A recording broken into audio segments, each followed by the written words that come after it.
Assalamu alaikum wa rahmatullahi wa barakatuh. This is Farina Sadeki once again. I want to define one term here for all of us, for me and you and everybody else. We actually have been fooling about different definitions, And here, one very important definition needs to be very, very clearly defined. Sovereign. Who is a sovereign? We think sovereign could be a human being or a person like you and I, a living, breathing person. No, sovereign, with the literal definition of any kind of dictionary, a sovereign is the one with unlimited power and a ruler. Who has that? Only Allah. Only Allah has that unlimited power, and who is the ruler, and He is the creator. Right? So when we talk about sovereign, we need to understand that Allah subhanahu wa ta'ala is the only sovereign. Why? Because He is the one who created, He is the one who rules, He is the one who has ultimate power or unlimited power.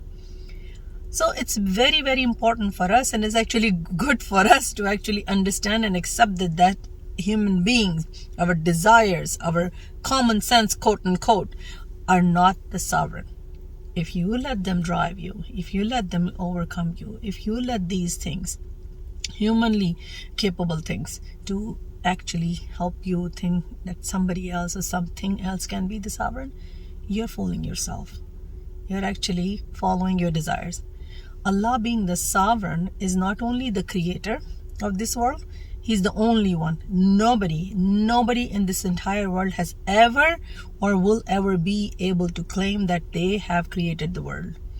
Even all the people who actually claim to be God, like Pharaoh, he was not able to say that he created the world. He created the heavens and the earth. He created the sky and the earth and everything. Right? Nobody can claim it.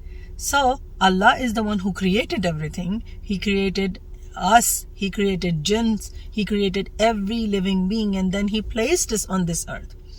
And this earth itself and the entire universe is owned by Him. So He is the ruler. So He's not only the creator, He's also the ruler. He's also the one who has unlimited power. He's also the one who is the only supreme, and He's also the one who actually governs us all, right? And He's also the one with the ultimate non-imaginable wisdom. So we need to understand this, right? So when we talk about sovereign, we accept Allah subhanahu wa ta'ala as the sovereign, but we do the opposite. So if you do not accept Allah being your sovereign by complete heart and mind, you will not be able to completely obey and submit to Allah subhanahu wa ta'ala, which Islam requires you to do. Think about it and do comment, share this video. Assalamu alaikum wa rahmatullah.